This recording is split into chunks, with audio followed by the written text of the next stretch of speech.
예민하고 좀 어쩌면 힘들어하실 수도 있는 문제. 김진표 의원, 이게 지금 최민희 의원님한테는 각별히 좀 어려울 수 있는 질문인 게 예. 사실은 저는 아젠다 설정할 때 보면 이쪽 분들 이야기고 그래도 어느 정도 해명이 가능하면 정치인 본인들을 통해서 같은 편을 비판하게끔 저는 못해요. 성격상 이게 대단한 죄인가 싶은 그런 경우는 꽤 있는데 네. 지금 김진표 의원 전 국정기획위원장이셨고요.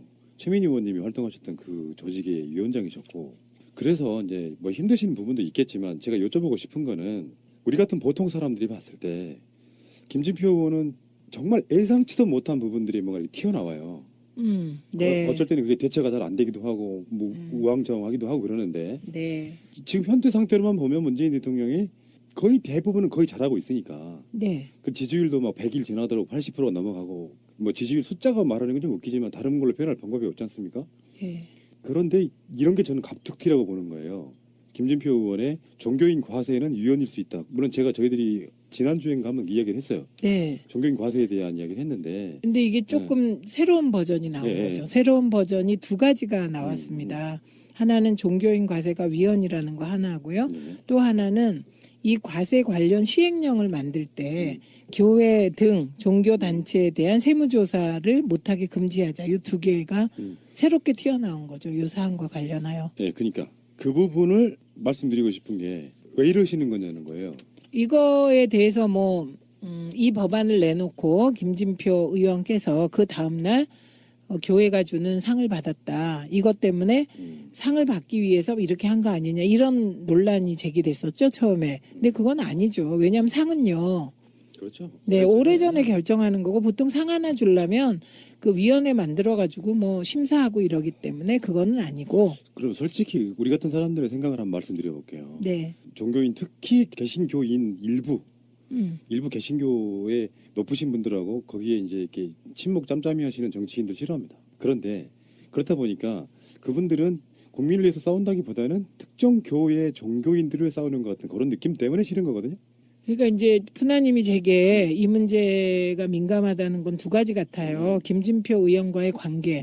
또 하나는 제가 정치인이고 표를 받아야 되는 쪽인데 지역에서 교회들이 신도들에게 교회 목사님들이 영향력이 있는데 이 부분에 대해서 객관적인 판단을 할 수 있느냐 뭐 이런 말씀인 것 같은데 저는 김진표 의원님하고 개인적으로 생각이 같을 때도 있고 틀릴 때도 있습니다. 그래서 정책적으로 이 부분에 대해서는 저하고 굉장히 다르세요.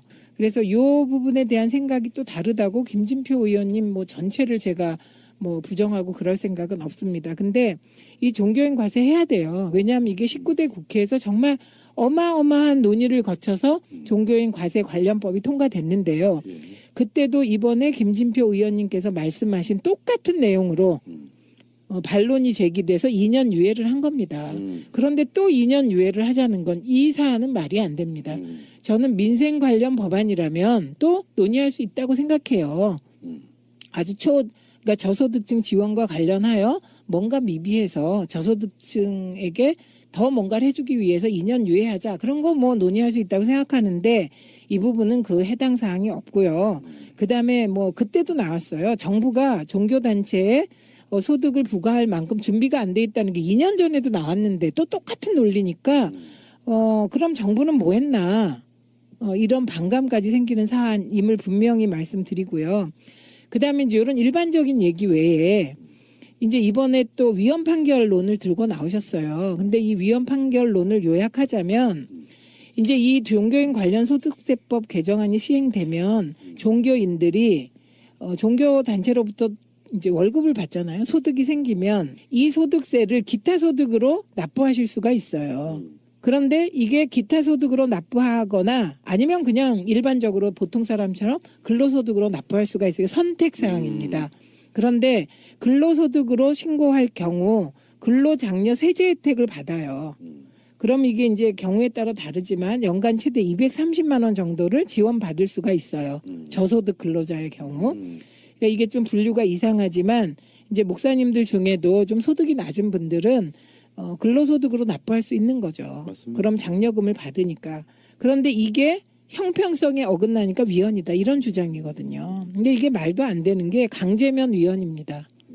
강제성을 띠면 위헌인데 본인이 선택하는 거기 때문에 이미 위헌이 아니라고 컨센서스가 되어 있는 사안입니다. 그래서 뭐 이 부분을 뭐 다시 조세특례 제한법을 개정해서 하자 이런 말씀이거든요. 그게 무슨 말씀인지는 아시죠? 시행을 막기 위한 다른 방법으로 이해될 수 있는 겁니다. 이게 조세특례 제한법을 개정하게 되면 여야가 논의하는 과정에서 2년이고 3년이고 하염없이 갈 수 있기 때문에 이게 종교인 과세의 유예를 우회해서 조세특례 제한법 개정으로 돌려서 지금 하자는 더 강력한 아닌 겁니다. 사실. 저는 이렇게 봤어요. 정치인이라고 하지만 어떻게 보면 그쪽에 몰입해 계시는 분은 종교인이라고도 부를 수 있어요. 종교인의 무리한 신념 이게 국민적 정서에 너무 반하니까 물론 이제 현재 정부에서는 차질 없이 시행하겠다 이런 식의 준비를 하고 있는 상태인데 저희 가족들이 다 종교인들이세요. 어떻게 보면은 개신교 지금은 네. 이제 주로 개신교에서 주장이 있죠. 저는 저희 집안은 카톨릭인데 일부 이제 형님이나 뭐 이런 분들은 뭐 일반 개신교를 믿고 계시기도 한데 그런 분들을 욕하는 게 아니고요. 이렇게 정치인들이 쉴드를 쳐줄 만큼의 고소득을 누리시는 그런 종교인들에 대한 기본적인 불신이 있잖아요. 대부분 그러니까 그런 종교인들이 엄청나게 큰 대형교회 종교인들이 일반 국민들을 위해서 뭘 했다기보다는 정권을 결탁해서 그들에게 부역했던 사람들이에요. 근데 요 부분은 푸나님 그 말씀에 동의도 되고 뭐 일반화시킬 수 있을까 이런 생각도 드는데 뭐 그런 문제제기가 광범위하게 있는 건 맞고요. 근데 순복음 교회는 소득세를 냅니다. 그러니까 일부는 내시는 분들이 예, 있겠죠. 이미 내고 있습니다. 그렇기 때문에 이거를 그 모든 종교인들이 종교 소득을 받는 분들이 세금 납부를 거부한다. 이건 진짜 아니고요. 저도 가톨릭은 알고 내고 있어요. 있습니다. 네. 신부님들은. 그다음에 또 하나는 이제 요 종교인 과세 관련 소득세법 개정안 시행령을 만들어야 되잖아요. 그 시행령에서 세무조사는 못하도록 하자 이런 안을 또 새로 내놓으셨어요. 근데 이거는 진짜 안 되는 겁니다. 이 종교단체가 이게 모든 소득 있는 곳에 세금이 있는데 우리가 늘 얘기하는 게 뭐예요? 소득의 규모를 투명하게 파악하자가 전제되는 거잖아요. 그래서 이 종교단체의 소득을 투명하게 파악하게 되면 모금액수가 드러나게 돼서 정말 과세를 공평하게 매길 수 있고요. 그다음에 종교단체 입장에서도 이번에 기회세요. 어떤 기회인지 아세요? 그동안 종교단체를 통해서 돈 세탁이 이루어진다는 광범위한 의혹이 있었습니다. 그거를 투명하게 아니라고 증명할 수 있는 기회인 거죠. 그래서 반대하는 이유를 모르겠습니다. 저는. 원래 28명이 발의했다가요. 공동 발의했다가 박홍근, 전재수, 백혜련 의원이 철회를 했고요. 그렇게 되니까 사실은 더불어민주당에 계시는 분은 거의 없어요. 김진표 의원 빼고 나면 대부분 다 제가 몇몇 중에 여러분들이 아실 만한 악명들을 제가 읽어드릴게요. 박맹우, 박주선, 박준영, 안상수, 윤상현, 이혜훈, 어머 윤상현도 들어있네요. 장재원, 조배숙, 홍문종 이런 사람들이 같이 공동 발의한 거예요. 동의할 수 없다는 것이죠. 인수위원장까지 한 사람이 이런 식으로 하면 어떡하느냐 하는 비난이 빗발치는 거고요. 분노할 수밖에 없어요. 이게 그냥 보통 야당 의원이어도 분노할 상황인데 문재인 정부의 인수위원회 격인 고세위원장도 했고 누구나 다 아는 유명한 정치인이시잖아요. 그러면 여기서 개혁의 분위기를 발맞춰 가야지 이런 법을 발의하면 어떡합니까? 이게 이제 세계화가 이미 그냥 고정된 이 세상에서 OECD에서요 종교인 비과세하는 게 우리나라뿐입니다. 그게 지금까지 성역이 되어 왔었고 저 종교인 과세 이야기는요. 심지어 저 군대에 있을 때 우리 여단장이요. 군종병이라고 원 친구가 있었어요. 그러니까 앞으로 제대하면 목사 될 친구. 네. 군종병하고 저하고 둘이 토론을 시켰어요. 그분이 그걸 되게 좋아했어요. 토론 배틀? 네. 토론을 시켜가지고 그때도 종교인 과세 이야기를 제가 했던 사람이에요. 심지어 그때 군대 시절에도. 근데 그때 이기면 뭐 줘요? 나 저 너무 천박한 것 같아요. 그러니까 그런 정도로 이쪽 부분에 좀 예민하고요. 네. 아버지도 어머니도 다 카톨릭이셨고 저도 그런 세례명들이 있는데 너무 종교에 의지하는 삶이 의미가 없다 생각해서 저는 종교를 스스로 버린 사람이거든요. 동네에 정말 빈민들과 함께하는 개척교회 목사님들 그런 분들 종교 만든 분들 되게 많아요. 지역에 가면. 그런 분들을 욕하는 게 아니에요. 지금까지 왜 대형교회 목사신데 민주진보개혁 세력에 뭔가 양심을 걸었다는 사람을 한 명도 본 적이 없어요. 막 푸나님이 굉장히 열변을 토하셔서 네. 이걸 빡쳤다 그러죠. 네, 순교자를 한번 읽어보시기 바랍니다. 그 소설이 지금 푸나님에게 필요한 소설 같습니다. 그래요? 또 김은국의 순교자. 읽을 시간 없어요. 제가 그걸 읽을 시간이 어디 있어요 지금. 그 책을 읽으면 정말 영혼이 풍부해지실 겁니다. 알겠습니다. 짧게 마지막 하나만 더 할게요. 네. 전두환 군부, 전두환 지금 요즘에 뭐 헬기 기총소사 이런 문제도 있고 전두환 해고록 문제도 있고 네. 뭐 여러 가지 논란들이 나오고 택시 운전사가 5.18 광주 민주화운동 이런 게 이야기가 나오는데요. 네, 이거는 한마디로 제가 요약해서 쉽게 말씀드리면 광주가 그렇게 피비린내 나는 잔혹한 진압이 가능했다는 게 과연 미국이 허용한 거냐 뭐 이런 논란이 많지 않았습니까? 이거는 전두환 군부 정권이 국제적으로 거짓말로 계엄령을 확대한 사건. 이 거짓말을 국제적으로 할 수도 있다 이겁니다. 그 거짓말의 핵심 내용은 뭐냐? 이게 이제 비상계엄을 점차 확대해 가잖아요. 전두환 군부가. 그런데 끊임없이 전두환이 미국의 학생 시위의 배후에 북한이 숨어 있으며 남한 공격을 위한 결정적 순간이 올 것이라고 계속 미국의 메시지를 전달했다는 겁니다. 이건 뭐냐면 제2의 6.25가 터질 수 있으니 그걸 막기 위해 비상계엄을 하겠다, 확대하겠다 이런 얘기이고요. 근데 미국에서는 북한의 공격이 임박했다는 징후가 없다.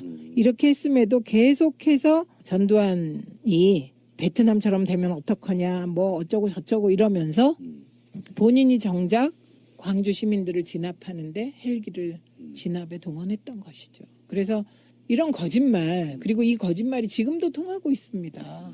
그래서요, 진짜 카톡에요. 광주 항쟁의 배후가, 항쟁이라는 표현도 안 써요. 그런 분들은. 광주 사태라고 표현하면서 광주 사태는 북한 특수군이 내려와서 일으킨 무장 폭동이다. 이런 얘기를 결국 누가 만들었다? 일국의 대통령이 된 분이 만들었다. 이렇게 이어지는 겁니다. 결국은. 일베의 원조였네. 어머, 그건 삐 처리해 주세요. 제가 광주 출신이잖아요. 저 어렸을 때부터 전두환은 그냥 사람이 아니었어요. 살인마였었고요. 광주 학살 오적이라고 저 어렸을 때 인이 박히도록 들었어요. 네. 그게 누구였냐면은 전두환, 노태우, 종호용, 박준병. 네. 그리고 미국이었어요. 광주 학살 오적이었어요. 광주에서 일어난 모든 사건이나 사태들은 실제로 굉장히 오랜 시간 동안 네, 기획된 사건이고요. 전두환이 정권을 잡기 그렇죠. 위해서 그것도 자기가 영남이잖아요. 그러니까 지역 감정을 악용해서 맞아요. 광주 시민을 희생하면서 정권 잡는 과정에서 발생한 비극입니다. 이게. 그러니까 이게 뭐 우연히 데모대가 있고 자연 발생적으로 됐고 이런 거 절대 아니고 이번에 택시 운전사에서 그걸 화면으로 그리고 있습니다. 부상자들이 쓰러져서 부상자를 데리러 가도 총을 쏴요. 그리고 이번에 택시 운전사 대단한 게 그 총을 쏘는 사람들의 태도나 이런 게 저게 그냥 정상이 아니다라는 게 그냥 화면에서 보이게 그렸다는 게 참 인상적이더라고요. 그때 어렸을 때 들었던 여러 가지 이야기 중에 술 먹고 공수부대한테 약 먹였다는 건 그런 썰도 있었고요. 환각제, 예, 그런 썰이 있었어요. 그 전남대 총학생회장 박관현 씨, 네, 그분한테는 그런 소문들이 있었어요. 나팔꽃 씨를 갈아서 밥에다 넣어서 먹이면 서서히 죽어간다더라. 네, 그런 소문 저도 그런 것도 들었습니다. 있었고. 그 5.18에 대해서 뭐 여러 가지로 생각을 할 수 있겠지만 전두환은 광주 시민들이나 이런 분들은 다 알아요. 그게 지역 감정이 얼마나 무서운 건지를 완전히 한 도시 고립시켜 놓고 네, 북한군이 했다. 그래서 범국민적인 영웅이 된 전두환은 국민들 그렇게 수천 명을 죽거나 사살하고 그게 영웅이 돼서 결국은 대한민국 대통령이 되기 위한 발판이었습니다. 그게 엄밀히 따지면. 네, 근데 우리가 지금 얘기하고 있는 이 개인의 집권욕이 북한을 내세워서 광주를 탄압하는 빌미까지 만들었고 그리고 미국까지 속였다. 북한군이 침투했다. 요런 요지의 얘기를 저희가 하는 게 아니고요. 미국의 비밀 문서, 미 국방정보국 비밀 문서에서 확인한 내용입니다. 그러니까 전두환이라고 하는 사람이 지금 이렇게 멀쩡히 살아가지고 국민들 우롱하면서 뭐 17만 원밖에 없네. 심지어는 회고록까지 내서 거짓말로 이야기해서 지금 판매 금지까지 된 상태인데 이런 증거들이 새로 나오면 재심할 수 있는 거 아니에요? 그래서 멀쩡히 살아있는 사람을 역사에 저는 단죄를 해야 된다고 생각하거든요. 그럼 국제적 사기, 이건 일종의 사기죠. 사기가 예. 딴 게 아니에요. 속인다는 거거든요. 그러니까 이거 광주 시민 확살을 위한 국제적 사기 범죄를 밝혀내기 위한 시민 청원 운동? 재심 청원 운동? 우리나라에 아직 공식적으로 사형제가 폐지되지는 않았어요. 사형을 실시 안 하는 것뿐이지. 전두환을 마지막으로 사형제를 폐지했으면 좋겠습니다. 살인마잖아요. 저희 그때 그 5월 달에 광주 그 과정에서 그 대학생들이 시위 엄청 했잖아요. 그때 살인마를 찢어 죽여라 라는 게 저희 플랜카드였습니다. 그런 그 젊은 시절을 보냈습니다. 그때 제가 대학교 2학년이었습니다. 그런 거잖아요. 세월호나 박근혜 때랑 좀 유사한 구조가 있잖아요. 암묵하던 시절에 뭔가 어마어마한 사건이 났는데 언론이 막아놓으니까 말을 못해. 네. 그러니까 사실은 87년도에 민주화라는 게 광주 5.18의 진상을 밝혀라라고 투쟁한 게 한 7년쯤 한 거예요. 그러다가 그때 민주화가 터진 거잖아요. 아주 유사한 게 세월호랑 좀 비슷한 부분이 있어요. 진상규명 하라는 게 결국에는 그 민심 막 잃어가는 과정에서 박근혜가 탄핵되고, 그러니까 5.18은 누가 어떻게 뭘 기획을 했건 간에 시민들이 본인들 스스로 지키겠다고 총을 들고 나온 사례가 사실 우리나라 역사에는 거의 없잖아요. 동학혁명 예전에 많았죠. 민중봉기는 많았는데 우리가 1940 현대 이후에 단정 수립 이후에는 초기에 조금 있었지만 그 이후에 없었죠. 저는 어렸을 때 생생해요. 초등학생 때였지만 동네 분위기 다 알고요. 그 정도 되면 다 기억하고. 네. 심지어 우리 집은 도청에서 정말 가까워가지고요. 총소리 막 빠바박 나면 얼마나 무서웠겠어요. 아니 지금 갑자기 푸나님의 아주 어린 소년이 그 막 택시 운전사라는 영화에 나오는 그 장면의 어린 소년이 조그만 아이들 예. 화면에 비치는 소년이 푸나님이었군요. 도청 바로 앞에 상무관이라고 있어요. 그 네. 원래 유도 시합하는 네. 그런 곳인데 거기에 반을 늘여놓고 어떤 관은 태극기가 씌워져 있고 그 장면 저 눈에 생생해요. 어렸을 때 잘 모르니까 막 학교 안 가고 그러니까 좋아서 처음에는 동네 돌아다니는데 너무 무서운 거예요. 밖에 쫓아다닐 수 없고. 그러니까 난리가 나면 학교 안 가고 불 나면 학교 안 가고 그렇지. 물난리 나면 학교 안 가고 그랬잖아요. 참 어린 시절 진짜 어린 시절이에요. 그렇죠. 그래서 네. 저희 동네에서도 이제 뭐 주먹밥, 김밥, 물 이런 거 이렇게 트럭이나 버스 위에 올려주던 기억도 나고요. 근데 그게 나이를 먹어서 생각해 보니까 정말 나쁜 놈이었구나. 그럼요. 진짜 나쁜 놈이에요. 제가 이거 저 개인적으로도 제가 전두환 좀 물러나라고 했다고 그게 뭐 큰일이라고 그렇게 절 잡아가고 제가 감옥까지 가야 했는지 그거 생각해도 나쁜 놈이에요. 전두환은 물러가라. 이거 시위 좀 했다고 뭐 나라가 바뀐 것도 아니고 자기가 물러난 것도 아닌데 그때 얼마나 많은 청춘들이 그때 구속 학생이 1,000명이 넘었어요. 우리 아버지도 5.18 이후에 더 이상 경제 생활을 못했습니다. 어떤 그런 사연이 있다는 말씀드리고요. 개인적인 원한 이런 걸 떠나가지고 원한이 좀 있으셔도 될 형편이네요. 개인이 어떤 특정 개인이 정권을 위해서 자기 나라 국민들을 총으로 수백 수천 명을 쏴 죽인 사건 이걸 어떻게 용서합니까? 그런 사람이 살아있는 게 역사가 아니라고 봅니다. 재심 청구해야 된다고 봅니다. 증거가 나오고 있으면 네. 국민들 이름으로 국민들이 몰려가서라도 연희정에서 끌고 나와야죠. 저는 그게 맞는 거라고 생각합니다. 이런 분노는 그냥 삭혀두면 안 된다고 보고요. 단지 이것을 법으로 이 사람을 사형시킬 수 있다면 그건 좋은 나라라고 봐요. 국민들이 끌어내기 전에. 정말 나쁜 놈인 거죠. 홍보해서 죄송하고요. 정의로운 분노, 성유알 같은 분노예요. 뭐 그런 정도는 아니고요. 깜냥이 그런 정도는 아니고 그렇게 말씀하신 걸 제일 싫어해요. 부끄럽단 말이에요. 그런 표현은 칭찬하실 필요는 어머, 없고요. 우리 푸나 하고 싶은 말 다 해. 감사드리고요. 우리 사랑하는 최민희 의원님과 함께하는 깨먹는 방송 미니미니 12번째 시간이었습니다. 고생하셨고 감사합니다. 고맙습니다. 하셨습니다.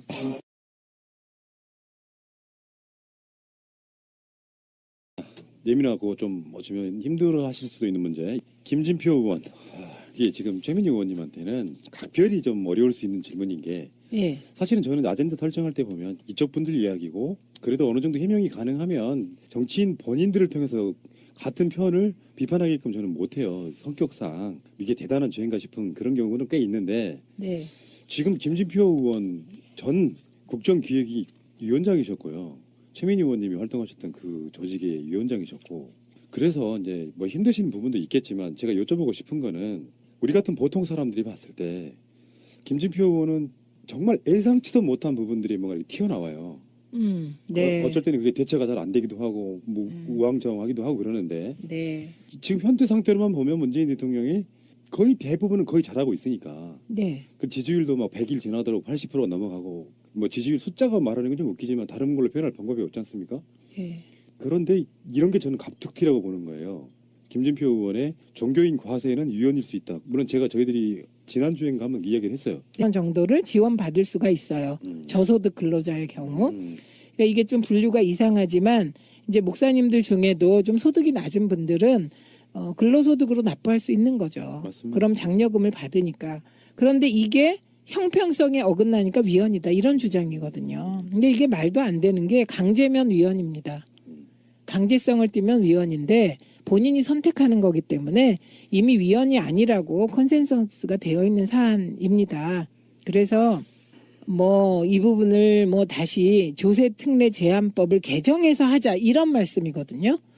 그게 무슨 말씀인지는 아시죠? 시행을 막기 위한 다른 방법으로 이해될 수 있는 겁니다. 이게 조세특례 제한법을 개정하게 되면 여야가 논의하는 과정에서 2년이고 3년이고 하염없이 갈 수 있기 때문에 이게 종교인 과세의 유예를 우회해서 조세특례 제한법 개정으로 돌려서 지금 하자는 더 강력한 아닌 겁니다. 사실. 저는 이렇게 봤어요. 정치인이라고 하지만 어떻게 보면 그쪽에 몰입해 계시는 분은 종교인이라고도 부를 수 있어요. 종교인은 교회 종교인들을 싸우는 것 같은 그런 느낌 때문에 싫은 거거든요. 그러니까 이제 푸나님이 제게 이 문제가 민감하다는 건 두 가지 같아요. 김진표 의원과의 관계. 또 하나는 제가 정치인이고 표를 받아야 되는 쪽인데 지역에서 교회들이 신도들에게 교회 목사님들이 영향력이 있는데 이 부분에 대해서 객관적인 판단을 할 수 있느냐 뭐 이런 말씀인 것 같은데 저는 김진표 의원님하고 개인적으로 생각이 같을 때도 있고 틀릴 때도 있습니다. 그래서 정책적으로 이 부분에 대해서는 저하고 굉장히 다르세요. 그래서 이 부분에 대한 생각이 또 다르다고 김진표 의원님 뭐 전체를 제가 뭐 부정하고 그럴 생각은 없습니다. 근데 이 종교인 과세 해야 돼요. 왜냐하면 이게 19대 국회에서 정말 어마어마한 논의를 거쳐서 종교인 과세 관련법이 통과됐는데요. 그때도 이번에 김진표 의원님께서 말씀하신 똑같은 내용으로 반론이 제기돼서 2년 유예를 한 겁니다.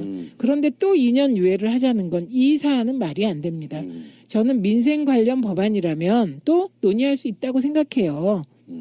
아주 그러니까 저소득층 지원과 관련하여 뭔가 미비해서 저소득층에게 더 뭔가를 해주기 위해서 2년 유예하자. 그런 거 뭐 논의할 수 있다고 생각하는데 이 부분은 그 해당 사항이 없고요. 그다음에 뭐 그때도 나왔어요. 정부가 종교단체에 소득을 부과할 만큼 준비가 안 돼 있다는 게 2년 전에도 나왔는데 또 똑같은 논리니까 그럼 정부는 뭐 했나. 이런 반감까지 생기는 사안임을 분명히 말씀드리고요.